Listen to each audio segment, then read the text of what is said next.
መጽሐፍ ቅዱሳችንን ከኢዮብ መጽሐፍ ምዕራፍ 22 ከቁጥር 21 ጀምሮ ያለውን ቃል እናነባለን። በኢየሱስ ስም አነባዋለሁ። አሁንም ከእርሱ ጋር ተስማማ፣ ሰላም ይኑርህ፣ በዚያም በጎነትን ታገኛለህ። ከአፉም ሕጉን ተቀበል፣ በልብህም ቃሉን አኑር። ሁሉን ወደሚችል አምላክ ብትመለስ ብትዋረድም ኃጢአትንም ከድንኳን ብታርቅ የወርቅህን ዕቃ ከአፈር ውስጥ የፊኦርንም ወርቅ በጅረት ድንጋይ መካከል ብትጥል ሁሉን የሚችል አምላክ ወርቅና የሚያብለጨልጭ ብር ይሆንልሃል። የዚያን ጊዜም ሁሉን በሚችል አምላክ ደስ ይልሃል። ፊትህንም ወደ እግዚአብሔር ታነሳለህ፣ ወደ እርሱም ትጸልያለህ፣ እርሱም ይሰማሃል። ስለትህንም ትሰጣለህ፣ ነገርህንም ትመክራለህ፣ እርሱም ይሳካልሃል። ብርሃንም በመንገድ ላይ ያበራል። ቢያዋርዱ አንተ ከፍ ከፍ ትላለህ፣ ትሑቱንም ሰው ያድነዋል፣ ንጹሕንም ሰው ያድነዋል። በእጅህም ንጽሕና ትድናለህ።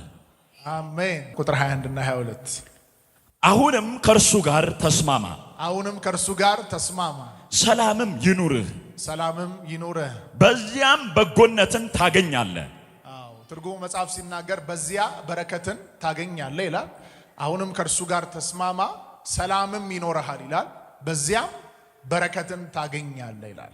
ቁጥር 22 ከአፉም ሕጉን ተቀበል፣ በልብህም ቃሉን አኑር።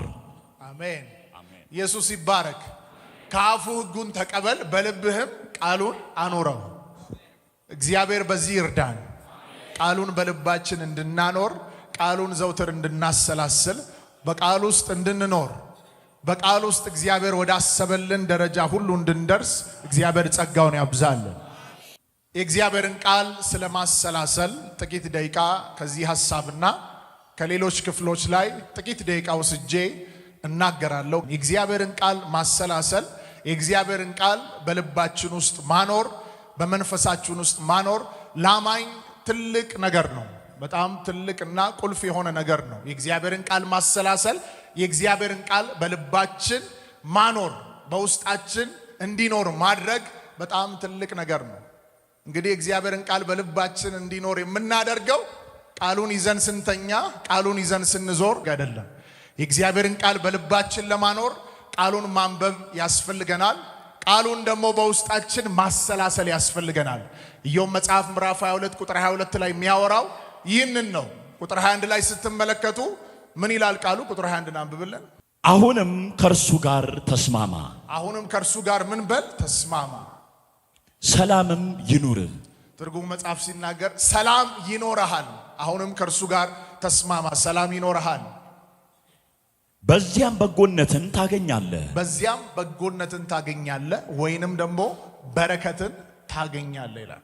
ከአፉም ሕጉን ተቀበል። ከእግዚአብሔር ጋር በመስማማት ከእግዚአብሔር ጋር በመጣበቅ የሰው ሕይወት በሰላም ይሞላል።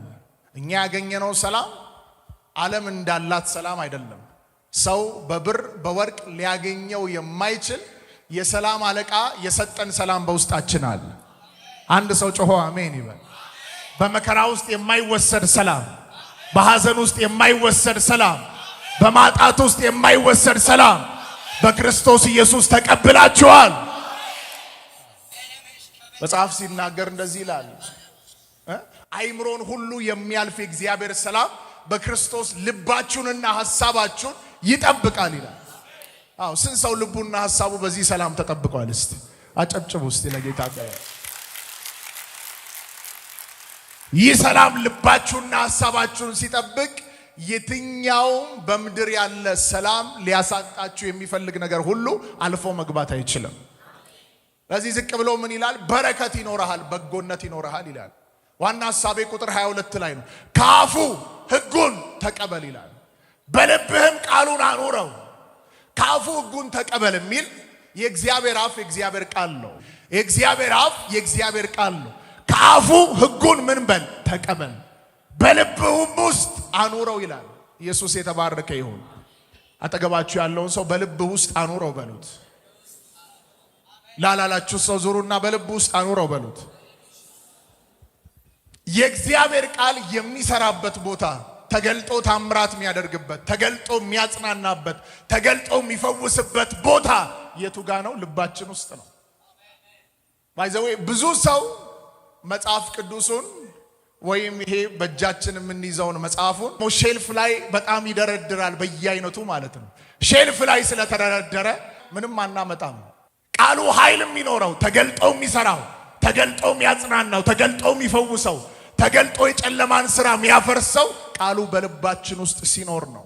ለዚህ ነው ኢዮብ ምን አለ? ከአፉ ሕጉን ተቀበል አለ። በልብም ውስጥ ቃሉን ምን በለው? አኑረው። በልብ ውስጥ አኑረው። አማኝ በብርታትና በኃይል በአሸናፊነት የሚገለጠው የእግዚአብሔር ቃል በልብ ውስጥ ሲኖር ነው። የእግዚአብሔር ቃል በልብ ውስጥ ሲቀመጥ ነው። በልብ ውስጥ አኑረ ግን አሰላስለ ስትናገረው የጨለማ ኃይል ይፈርሳል። ተራራ ሜዳ ይሆናል። የሳለ ጉልበት ይበረታል። መጽሐፍ ቅዱሳችንን ስናይ ሉቃስ ወንጌል ምዕራፍ 4 ቁጥር 2 ላይ ጌታችን ኢየሱስ ክርስቶስ ፈታኙ ወደ ህይወቱ መጣ። ዲያብሎስ ፈተነው። ይህ ፈታኝ ሸንጋይ ነው። የመጀመሪያውን አዳም ጥሏል። ሸንግሎ አታሎ የመጀመሪያውን አዳም ጥሎታል። ኢየሱስ ጋር ሲመጣ ግን ኢየሱስ በምንን ያሸነፈው ሰይጣንን? ሉቃስ ወንጌል ምዕራፍ 4 ቁጥር 2 ላይ እናንብበው።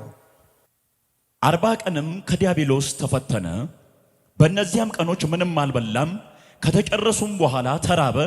ዲያብሎስም የእግዚአብሔር ልጅ ከሆንክ ይህን ድንጋይ እንጀራ ሁን ብለህ እዘዝ አለው። ይህ ፈተና ነው። ኢየሱስ 40 ቀን ከጾመ በኋላ ተርቧል። ዲያብሎስ ፈታኙ ወደ ኢየሱስ መጥቷል። ዲያብሎስ ወደ ኢየሱስ ከመጣ በኋላ የሚፈትነው ደግሞ በጉድለቱ ነው፣ በክፍተቱ ነው። ጠላት ሁል ጊዜ በሕይወታችሁ ላይ የሚመጣው በጉድለታችሁ በክፍተታችሁ በኩል ነው ሊፈትናችሁ የሚመጣው። አዳምና ሔዋን ጋር መጀመሪያ ሲመጣ ካላቸው ነገር አይደለም የጀመረው፣ ከሌላቸው ነገር ነው ጀምሮ መጥቶ የፈተናቸው። ካላችሁ ነገር ቢመጣ ያ ፈተና አይደለም፣ ከሌላችሁ ነገር ነው ሰይጣን የሚጀምረው። ኢየሱስም መጥቶ በዚህ ሰዓት ላይ ወደ ኢየሱስ መጥቶ ከጉድለቱ ሊፈትነው መጣና ኢየሱስ ርቦት ስለነበር ምንድን ያለው? ቃሉን አንብብልን። የእግዚአብሔር ልጅ ከሆንክ ይህን ድንጋይ እንጀራ ሁን ብለህ እዘዝ አለው። የእግዚአብሔር ልጅ ከሆንክ ይህንን ድንጋይ እንጀራ ሁን ብለህ እዘዘው። ይህን ድንጋይ እንጀራ አድርግ፣ ይህን ድንጋይ ምን በል ዳቦ አድርገው ብሎ ኢየሱስ ክርስቶስን ጠየቀው። ኢየሱስ ምንድን የመለሰለት? የመጀመሪያውን ፈተና ያሸነፈበት በምንድን ነው? በቃል። እስቲ ጩና ተናገሩ። በቃል። ድገሙ እስቲ። በቃል። የመጨረሻ በቃል። ይህ የቃሉ ኃይል በልባችሁ ውስጥ በሙላት ይገለጥ። አሜን። ይገለጥ። አሜን። ይገለጥ። አሜን። ስለዚህ ፈታኙ ዲያብሎስን የተጣለውን መልአክ ምን ብሎ አሸነፈ? ቃሉን አንብበለን። ሰው በእግዚአብሔር ቃል ሁሉ እንጂ በእንጀራ ብቻ አይኖርም ተብሎ ተጽፏል ብሎ መለሰለት። ሰው በምንድን ነው የሚኖረው? ከእግዚአብሔር አፍ በሚወጣ ቃል እንጂ በእንጀራ ብቻ አይኖርም ማለት። ኢሚዲየትሊ ያ ፈተና የመጣበት የሽንገላ ፈተና ኢሚዲየትሊ ተሸነፈ። ዲያብሎስም ረጅም ወደሆነ ተራራ አውጥቶ የዓለምን መንግስታት ሁሉ በቅጽበት አሳየው። እርሱም ይህ ስልጣን ሁሉ ክብራቸውም ለኔ ተሰጥቷል፣ ለምወደውም ለማንም እሰጠዋለሁና ለአንተ እሰጥሃለሁ። ስለዚህ አንተ በእኔ ፊት ብትሰግድ ይህ ሁሉ ለአንተ ይሆናል አለው። ኢየሱስም መልሶ ለጌታ ለአምላክ ስገድ፣ እርሱም ብቻ አምልክ ተብሎ ተጽፏል አለው። እስቲ አንድ ሰው ጮሆ ሃሌሉያ ይበል። ድገሙ እስቲ። የጠላትን ሥራ የምታሸንፉበት የቃሉ ጉልበት አላችሁ። ይህ ቃል በልባችሁ ላይ በሙላት ይገለጥ፣ ይገለጥ፣ ይገለጥ፣ ይገለጥ። ይኸውላችሁ ወድቀ ብትሰግድልኝ ይህን እሰጥሃለሁ አለ። ይኸውላችሁ በቃሉ የተሞላ ልብ፣ በቃል የተሞላ መንፈስ ጠላት የሚያዘጋጅለትን የትኛውንም አይነት ግብዣ ደፍቶ ነው የሚሻገረው። በጠላት ግብዣ አይያዝም፣ በጠላት ወጀብ አይያዝም። እስቲ አንድ ሰው ጮሆ አልያዝም ይበል። ድገሙ እስቲ። አንዳንዶቻችሁ እዚህ ቁጭ ብላችሁ ከተነገረላችሁ ከፍታ ሊያወርዳችሁ ሊተበትብ የወጣ የትኛውም የጠላት ሽንገላ በእግዚአብሔር ቃል ኃይል ከሕይወታችሁ ላይ ይሻር፣ ይሻር፣ ይሻር። ወድቀ ብትሰግድልኝ ይህንን ሁሉ ሰጣለሁ አለ። ኢየሱስ ምን አለ? ለጌታ ለአምላክ ስገድ፣ እርሱን ብቻ አምልክ። ኦታላ ፓራዲያ ካያስ በባቢሎን ዘመን እነ ዳንኤልን ስትመለከቷቸው ሲድራቅ ሚሳቅ አብዱናጎ በትልቅ ሜዳ ላይ ብዙ እስራኤላውያን ባሉበት ሌሎችም በተሰበሰቡበት ወድቆ ሁሉም ሰው ወድቆ ወደ መሬት ተደፍቶ መስገድ አለበት ተብሎ አዋጅ በወጣበት ዘመን የዘፈን ድምጽ፣ የእምቢልታ፣ የከበረው ድምጽ በሚሰማበት ሰዓት ላይ ማንም ቆሞ ሊያይ አይገባም፣ ወድቆ መስገድ አለበት ተብሎ አዋጅ በታወጀበት ሰዓት ላይ በእግዚአብሔር ቃል ልባቸው የተሞላ ሰዎች ሁሉም ሰው ወድቆ ሲሰግድ እነሱ ግን ቆመው ቀሩ። ሁሉም እየወረደ ምን ይላል? ይሰግዳል። ነገስታት ላወጡት ግብዣ፣ ነገስታት ላወጡት አምልኮ ለሚቀበሉበት መንገድ ሁሉም ተንበርክኮ ሲሰግድ እነዚህ ሶስት ሰዎች ግን አንደራደርም አሉ። ልባቸው ውስጥ የገባ ቃል አለ። አሜን አትሉ? አንድ ሰው ጮሆ አሜን ይበል። ወድቀን ምን አንልም፣ አንሰግድም አሉ። ንጉሥ ፊት ቀረቡ። እነሱ ሪስፔክት የሚያደርጉት ከሁሉ በላይ በምድር ያለውን ንጉሥ አይደለም፣ ሰማይና ምድርን የፈጠረ ንጉሥ ነው። አሜን አትሉ? ለዚህ ነው ቃሉን ስታነቡ በጣም ያስደንቃል። አሁን ወድቃችሁ ባትሰግዱ ወደዚህ ሳትሆን ትጣላላችሁ ሲባሉ ንጉሥ ሆይ በዚህ ነገር ልንመልስልህ አንችልም። አንተ ላሰራኸው ለወርቅ ምስል ምን አንልም፣ አንሰግድም። አምላካችን ከሳቱ ያድነን ዘንድ ይችላል። ባያድነንም ምን አንልም፣ አንሰግድም።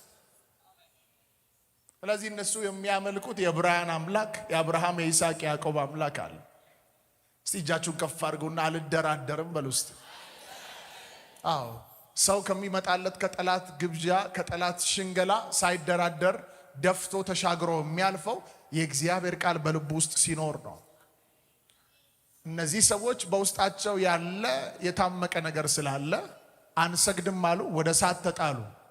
ወደ እሳት ሲጣሉ ቀድሟቸው የእግዚአብሔር ቃል የሆነው ክርስቶስ ቀድሟቸው ገብቷል። የእሳቱ ኃይል ላያቃጥላቸው በእሳቱ መሃል ምን ይሉ ነበር? ይራመዱ ነበር። ሃሌሉያ።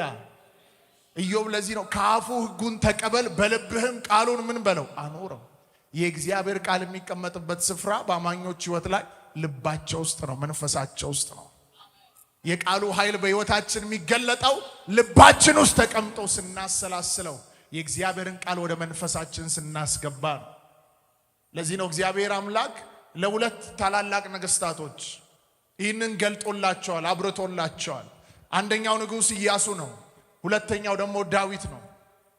ኢያሱ መጽሐፍ ምዕራፍ 1 ቁጥር 8 ላይ ስታነቡ ሙሴ ከሞተ በኋላ እግዚአብሔር ለኢያሱ እንደዚህ አለ፣ የዚህ ሕግ መጽሐፍ ከአፍህ አይለይ፣ የተጻፈበትንም ሁሉ ትጠብቀውና ታደርገው ዘንድ በቀንም በሌሊትም አስበው፣ ያን ጊዜ መንገድህ ይቃናልሃል። ያን ጊዜ መንገድህ ምን ይልልሃል? ይከናወንልሃል አለ። በጣም የሚያስደንቀው ነገር ኢያሱ ገና ሙሴ ሞቶ እሱ ወደ ሹመት ወደ ንግስና ህዝቡን ወደሚመራበት ሌቭል የወጣበት ዘመን የወጣበት ጊዜ ነው። እንግዲህ እንደ አንድ ሰውኛ ስትመለከቱ፣ እንደ አንድ ስጋዊ ሰው ስትመለከቱ ይህ አዲስ ንጉሥ ነው፣ አዲስ መሪ ነው። ስለዚህ እንደ አዲስ መሪ ሚሊተሪውን ወይንም ከሱ ጋር ያሉ ወታደሮች ጠላትን ሊያጠፉ የሚችሉ ትውልዶችን በደንብ መመልመልና ማጠናከር ነው ያለበት። በስጋ ስታዩ ሰዎችን በደንብ መሰብሰብ፣ ከፊቱ ላሉ ትልልቅ ነገስታት ኢያቡሳውያንን ለመጣል ወደ ተነገረ የተስፋ ቃል ለመግባት ብዙ መሳሪያዎችን ማዘጋጀት ይገባዋል። በስጋ ስታስቡ እግዚአብሔር ወረደና እንደዚህ አለ፣ ሰው ሰብስብ አላለው፣ በዙሪያ ያሉ ሚሊተሪዎችን አጠናከር አላለው። አንድ ነገር ብቻ አድርጋል። ምን አለው? የዚህ ሕግ መጽሐፍ ከአፍህ አይለይ፣ የተጻፈበትንም ሁሉ ትጠብቀውና ታደርገው ዘንድ በቀንም በሌሊትም አስበው፣ አሰላስለዋል። ውጤቱ ምንድን ነው? ከዛስ ምን ይሆናል ሲል ያን ጊዜ መንገድህ ይቃናልሃል፣ መንገድህ ይከናወንልሃል። ወደ ግራም ወደ ቀኝም አትበል። ይህንን ሕግ በልብ አስገባው፣ በቀንም በሌሊትም አስበዋል። አሁን አንዳንድ ሰው ከስኬት ጋር ምን ያገናኘዋል እንዴ? እግዚአብሔርን ቃል ማሰላሰል። ይህ ንጉሥ እግዚአብሔርን ቃል ስላሰላሰለ በልቡ ስላሰበ በልቡ ስላደረገ ከፊቱ ያሉ ጠላቶቹን እንዴት አድርጎ ይጥላል? ምን ያገናኘዋል? ሰዎችን ለምን አይመለምልም? ለምንድነው ብዙ ሰዎችን ወታደር አድርጎ ማያስነሳው ሊል ይችላል። ውጊያው ስጋዊ አይደለም፣ ውጊያው መንፈሳዊ ነው። ደሞር ኢያሱ የእግዚአብሔርን ቃል ባሰላሰለ መጠን ከአምላኩ ጋር ህብረት እያደረገ ነው። ከአምላኩ ጋር ደግሞ ህብረት እያደረገ ካለ ኃይልን እየተቀበለ ነው። ሰው ከአምላኩ ጋር ህብረት ሲያደርግ ምንድነው መሰላችሁ አብዝቶ የሚቀበለው? የእግዚአብሔርን ኃይል ነው የሚቀበለው። የእግዚአብሔርን አብሮነት ነው የሚቀበለው። ያን ጊዜ ያ ኃይል በጠላቶቹ ህይወት ላይ ሁሉ እየተገለጠ ጠላቶቹን ያጠፋል። አንድ ሰው ጮሆ አሜን ይበል። ኢያሱ ንጉሥ ሆኖ ሚሊዮን የሚቆጠር ህዝብን እየመራ ከፊት እየሄደ ዋናው እንዲሳካልን እንዲከናወንልን ቃሉን አሰላስል ቃሉን አስብ ካለው እኛ ደግሞ በዚህ ዘመን ኢያሱ በሚሊዮን የሚቆጠር ሰው እየመራ ለዚያውም የእስራኤል ህዝብ በጣም አስቸጋሪ ትላንት ባህር ተከፍሎ አልፈው አለቱ ተሰንጥቆ ውሃ ሲጠጡ አይተው በኋላ ሙሴ ቆየብን ብለው ወርቅ ሰብስበው ጥጃ ሰርተው አንተነ ባህሩን ያሻገርከን ብለው የሚያመልኩ ሰዎች አስቡት እንግዲህ እነሱን እየመራ ያለ ሰው ለስኬት ለድል ቃሉን ማሰላሰል አለብህ ከተባለ እኛ ደግሞ በዚህ ዘመን ስኬትና ድል በህይወታችን ላይ እንዲሆን እንዴት አብልጠን እግዚአብሔርን ቃል እናሰላስለው? አጠገባችሁ ያለውን ሰው ቃሉን በልብ ልታኖር ይገባሃል በሉት። መቼስ እንደ ኢያሱ አይነት የሥራ ኃላፊነት እንደ ኢያሱ አይነት ሰፊ የሆነ ግዛት ያለው ሰው የለም እዚህ ቤት። ነገ ግን የተነገራችሁ ከኢያሱ በላይ ብዙ ትውልድን የምትመሩ ሰዎች አላችሁ። አሜን በለዋ። ትልልቅ ቪዥን እና ትልልቅ ራእይ እግዚአብሔር ያስቀመጣችሁ ከተማን የምትወርሱ ሰዎች ኦታላ ባራዲያ ካያስ ትውልድን የምትወርሱ ሰዎች እግዚአብሔር ዳርቻችሁን እስከ ምድር የሚያሰፋ ሰዎች አላችሁ። ዛሬ አንድ መልእክት አለኝ። በቀንም በሌሊትም ቃሉን አሰላስሉ። ያን ጊዜ መንገዳችሁ ይቃናል። ያን ጊዜ መንገዳችሁ ይከናወናል። ቃሉን የምታሰላስሉበት ጸጋና ኃይል በእናንተ ላይ ይውረድ ይውረድ ይውረድ ይውረድ። እስቲ ጩሁና እግዚአብሔርን ቃል ማሰላሰል በሉ። ድገሙ እስቲ ድገሙ እስቲ። ቃሉን በምታሰላስሉበት ሰዓት ቃሉ በውስጣችሁ ሕያው ይሆናል። ክርስቶስ በሕይወታችሁ ውስጥ ሕያው ይሆናል። እየተገለጠ መስራት ይጀምራል። አዎ ከምድር ግራቪቲ ከፍርሃት ከተጽዕኖ ካለማመን ኢሚዲየትሊ ትወጣላችሁ። ሃሌሉያ። ሰው በሚለው ምድር በሚለው ነገር አትንቀሳቀሱም። ሰማይ በሚለው ቃሉ በሚለው ትራመዳላችሁ። የምታምኑት ሁኔታውን ሳይሆን ቃሉ ያላችሁን ነው። የምትራመዱበት ሰው ያለውን አይደለም፣ ቃሉ የሚላችሁን መንገድ ነው የምትራመዱት። አሜን በለዋ። በዚህ ውስጥ ደግሞ ሁሉ ነገር አለ። የመጨረሻዬን ልናገር። ዳዊትን ተመልከቱት። መዝሙር 1 ከቁጥር 1 እስከ 3 ይሄኛውን ቃል ብቻ አንብበልን። ምስጉን ነው በክፉዎች ምክር ያልሄደ። ሁላችሁ የምታውቁት ቃል ነው። ዳዊት ትልቅ ንጉሥ ነው። አንድ ከተማ እንኳን በስሙ የተሰየመ በጣም ብዙ ህዝብን የሚመራ ንጉሥ ነው። ከበግረኝነት ተነስቶ እግዚአብሔር ወደ ንግስና ያወጣው። ስለ ስኬት ስለ ድል ሲናገርም በዚህ መዝሙር መጽሐፍ ምዕራፍ 1 ላይ ተናግሯል። አንብበልን። ምስጉን ነው በክፉዎች ምክር ያልሄደ፣ በኃጢአተኞችም መንገድ ያልቆመ፣ በዋዘኞችም ወንበር ያልተቀመጠ፣ ነገር ግን በእግዚአብሔር ሕግ ደስ ይለዋል። ሕጉንም በቀንና በሌሊት ያስባል። እርሱም በውሃ ፈሳሾች ዳር እንደተተከለች ፍሬዋንም በየጊዜው እንደምትሰጥ ቅጠሏም እንደማይረግፍ ዛፍ ይሆናል። የሚሰራውም ሁሉ ይከናወንለታል። የሚሰራው ስራ ሁሉ ምን ይልለታል? እኔ ሳቡሽ ተናገሩ። የሚሰራው ስራ ሁሉ አዎ ላይፍ ስፒሪቹዋል ነው። ህይወት ስፒሪቹዋል ነው። የእግዚአብሔርን ቃል ማሰላሰል እኔ ከምነግደው ንግድ ከሚሸጠው ነገር ጋር ምን ያገናኘዋል ሚል ሰው አለ። የሚሰራው ስራ ሁሉ ምን ይልለታል? ይከናወናል። የሚሰራው ስራ ሁሉ ምን ይላል? እስቲ በዚህ ስራ ያላችሁ ሰዎች እጃችሁን ከፍ አድርጉ። እኔም ስራ አለኝ እኮ አገልግሎት ስራዬ ነው። ስራ ያላችሁ ሰዎች ከፍ አድርጉ፣ እጆቻችሁን ከፍ አድርጉ። የምትሰሩት ነገር ሁሉ እንዲከናወን ትፈልጋላችሁ። በህይወታችሁ ላይ በዘመናችሁ ላይ የእግዚአብሔርን ቃል ማሰላሰል፣ ህጉን በልባችሁ ውስጥ ማኖር እግዚአብሔር በህይወታችሁ ላይ ያብዛ ያብዛ፣ በኢየሱስ ስም ያብዛ፣ በኢየሱስ ስም።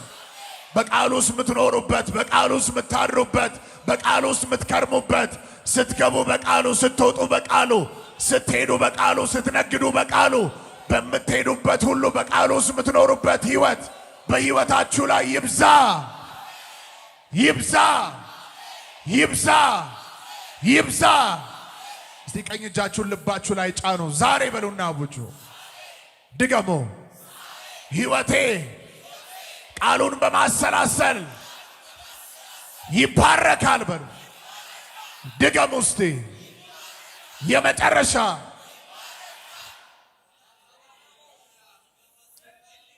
ያኔ በረከት በህይወታችሁ ላይ ይበዛል። ምን አይነት በረከት መሰላችሁ? ሰላም በረከት ነው። ጤንነት በረከት ነው። ኃይል በረከት ነው። ሞገስ በረከት ነው።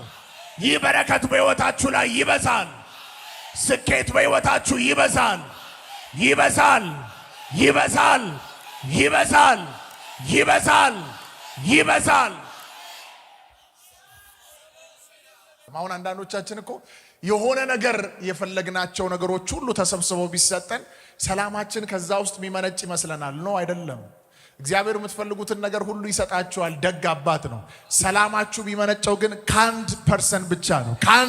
ከአንድ ስፍራ ብቻ ነው። እሱም ከኢየሱስ ነው። እሱም የሰላም አለቃ ከሆነ ከናዝሬቱ ከኢየሱስ፣ ከነገስታት ንጉሥ፣ ከጌቶች ሁሉ ጌታ ሰላምን እሰጣችኋለሁ አለ። እኔም እሰጣችሁ ሰላም ዓለም እንደምሰጣችሁ ሰላም አይደለም። እስቲ አንድ ሰው ጮሆ አይደለም ይበል። እስቲ እጃችሁን ከፍ አድርጉና ሰላም ያንተ ነው በሉ። ድገሙ፣ አውጁት። የመጨረሻ ይህን ቪዲዮ በዓለም ዙሪያ የምትከታተሉ በጭንቀት በፍርሃት በድንጋጤ ውስጥ ያላችሁ የሰላም አለቃ የሆነው ኢየሱስ ባላችሁበት ቦታ ይገለጥ ይገለጥ ይገለጥ። ይኸውላችሁ ደቀ መዛሙርቱ እንኳን በራቸውን ዘግተው ገና መንፈስ ቅዱስ አልወረደም። መንፈስ ቅዱስ ቢወርድ የሰላም አለቃ የሆነውን ኢየሱስን ሕያው ያደርገዋል፣ ይገልጠዋል በመሃላቸው። ስለዚህ ገና መንፈስ ቅዱስ አልወረደም። ፈርተው ኢየሱስ ከመሃላቸው ሄዷል። ኢየሱስ ሞቷል። በጣም ደንግጠው ባሉበት ተጨንቀው ባሉበት ውስጥ በራቸውን ዘግተው እያለ አንድ ነገር ሆነ። አሜን አትሉ? አንድ ነገር ሆነ። የሰላም አለቃ ናዝሬቱ ኢየሱስ ሰላም ለእናንተ ይሁን። ሃሌሉያ ሃሌሉያ። ያኔ ፍርሃት የለሽ፣ ጭንቀት የለሽ፣ ዝለት የለ፣ ለቆ ሄደ። ዛሬ ልተንብይ፣ ቤታችሁ ላይ፣ ህይወታችሁ ላይ፣ ዘመናችሁ ላይ የሰላም አለቃ በሙላት ይገለጥ ይገለጥ ይገለጥ ይገለጥ በኢየሱስ። ደሞር ወደ እግዚአብሔር ቃል ህይወታችን በቀረበ መጠን ከአፉ ህጉን ተቀበላለ። የእግዚአብሔር አፍ የእግዚአብሔር ቃል እስቲ የእግዚአብሔር አፍ የእግዚአብሔር ቃል ነው። በልብ ውስጥ ቃሉን አኖረው ይላል። ቃሉ ደግሞ መቀመጫው ስፍራ እዚህ ነው፣ ልባችን ውስጥ ነው። ሞመንት ልባችሁ ላይ በነገሰ ሰዓት ጠላቶቻችሁን ይዋጋል። አሜን አትሉ? ኤፌሶን 6 ላይ አይደለም? ኤፌሶን 6:18 ላይ በሁሉም ላይ ጨምራችሁ የሚንበለበሉትን የክፉዎችን ፍላጾች ሁሉ ልታጠፉ የምትችሉበትን የእምነትን ጋሻ አንሱ፣ የመዳንንም ራስ ቁር የመንፈስንም ሰይፍ ያዙ፣ እርሱም የእግዚአብሔር ቃል ነው። አሜን። ድገምልን እስቲ። በሁሉም ላይ ጨምራችሁ የሚንበለበሉትን የክፉን ፍላጾች ሁሉ ልታጠፉ የምትችሉበትን የእምነትን ጋሻ አንሱ፣ የመዳንንም ራስ ቁር የመንፈስንም ሰይፍ ያዙ፣ እርሱም የእግዚአብሔር ቃል ነው። የመንፈስን ሰይፍ ምን በሉ አለ? ያዙ። እርሱም ምንድነው አለ? የመንፈስን ሰይፍ ምን በሉ? ያዙ። ብዙ እዚህ ኤፌሶን ምዕራፍ 6 ከቁጥር 10 ጀምሮ የሚናገረው የዲያብሎስን ሽንገላ ትቃወሙ ዘንድ አለ፣ በጌታና በኃይሉ ችሎት የበረታችሁ ነው አለ። ስለዚህ እያንዳንዱ ፍላጻውን የምትመክቱበት የእምነት ጋሻ ይላል፣ የመዳን ራስ ቁር ይለዋል። ግን አንዱ ነው አታክ የምታደርጉበት፣ የጠላትን ስራ የምታፈርሱበት የመንፈስን ሰይፍ ምን በሉ ይላል? ያዙ። እርሱም ምንድነው? ይኸው ከላይ መጋደላችሁ ከስጋና ከደም ጋር አይደለም ይላል፣ ከጨለማው ዓለም ጋር ነው ይላል። የእግዚአብሔርን ሙሉ የጦር ዕቃ ምን በሉ ይላል? ልበሱ። እስቲ አጠገባችሁን የእግዚአብሔርን የጦር ዕቃ ልበስ በሉት። እንደዚህ ይላል ይላችሁ፣ ወገባችሁን በእውነት ዝናር ታጠቁ ይላል፣ የጽድቅንም ጥሩር ልበሱ፣ በሰላምም ወንጌል ዝግጁነት እግሮቻችሁ ተጫምተው ይቁሙ። ከነዚህም ሁሉ ጋር የሚንበለበሉትን የክፉን ፍላጻ ታጠፉ ዘንድ የምትችሉበትን የእምነት ጋሻ አንሱ ይላል። የእምነት ጋሻ ምን በሉ? አንሱ። የመዳን ራስ ቁር ምን በሉ? አድርጉ ይላል። ይሄ ሁሉ ፕሮቴክሽን፣ የመዳን ራስ ቁር፣ የእምነት ጋሻ ይላል። አማኝ ግን አታክ የሚያደርግበትን ነገር ሲናገር የመንፈስ ሰይፍ አለ። እርሱ ምንድነው? እርሱ ምንድነው? ድገሙና በሉት። የእግዚአብሔር ቃል ነው። የመጨረሻ የእግዚአብሔር ቃል ነው። ዛሬ የከበባችሁ በሽታ፣ ጨለማ፣ እርግማን፣ ተጽዕኖ በቃሉ ኃይል ተሰበረ። አሜን። በቃሉ ኃይል ተሰበረ። አሜን። በቃሉ ኃይል ተሰበረ። አሜን። የአንድ ሰው ተራራ በቃሉ ኃይል ደልዳላ ሜዳ ሆነ ሆነ ሆነ ሆነ። የመንፈስን ሰይፍ የእግዚአብሔርን ቃል ያዙ አለ። ስለዚህ አማኝ ጠላትን የሚዋጋበት የሚያሸንፍበት ጠላትን የሚዘርርበት። በብሉይ ኪዳን ዳዊት ጎልያድን በምንድን ነው የጣለው? ከጠጠር በኋላ አንገቱን በምን ቆረጠ? አዎ ጎልያድ የሆነውን የምትቆርጠው አሁን በስጋ ሰይፍ አናስታጥቅም። እዚህ ቤት ምንዋጋበት መሳሪያችን መንፈሳዊ መሳሪያ ነው። የእግዚአብሔርን ቃል ይዘህ በጠላት ሰፈር ስትገለጥ ጎልያድ የሆነ ሁሉ ይታረዳል። ጎልያድ የሆነ ሁሉ ይወድቃል፣ ይወድቃል። እስቲ ከዚህ ቀን ጀምሮ በሉና ውጁ የቃሉ ኃይል በልቤ አልፎ ይገለጣል። ከትላንትና በላይ ጩሁና ሁለት ጊዜ ይሰራል በሉ። የመጨረሻ የእግዚአብሔርን ቃል ማሰላሰል፣ የእግዚአብሔርን ቃል በልባችን ውስጥ ማኖር በምድር ላይ እየሰራናቸው ያላቸውን ነገሮች ሁሉ እንዲከናወኑ ያደርጋል። አንድ መከናወንን ያመጣል። ሁለት በረከትን ያመጣል። ምን አይነት በረከት? በሕይወታችሁ ላይ ሰላም፣ ጤንነት፣ እረፍት ምን ይላል? ይበዛል። ምሳሌ 4 ላይ ሲናገር የእግዚአብሔር ቃል ልጄ ሆይ ንግግሬን አድምጥ፣ ወደ ቃሌም ጆሮውን አዘንብል አለ። አታርቃት ይላል። ለስጋ ምንድናት ይላል? ፈውስ ናት ይላል። አሜን፣ አሜን፣ አሜን። ለዚህ የእግዚአብሔርን ቃል በማሰላሰል ጌታ ይባርከን። እንግዲህ ዳዊትና ኢያሱን እነዚህ ታላላቅ ነገስታቶች እንዲከናወንላቸው በዚህ መርህ ውስጥ ከሄዱ እኛ ደግሞ አሁን በዚህ ሰዓት ላይ የክርስቶስ አምባሳደሮች በዚህ ምድር ላይ በምንኖርበት ሰዓት ላይ በስኬት በድል በአሸናፊነት እንድንሄድ የእግዚአብሔርን ቃል ማሰላሰል እጅግ ያስፈልገናል። ጠገባችሁ ያለውን ሰው እንዲህ በሉት፣ ለኢያሱ በሉት እንዲከናወን ካደረገ ለዳዊት እንዲከናወን ካደረገ ላንተም እንድትከናወን ያደርግልሃል።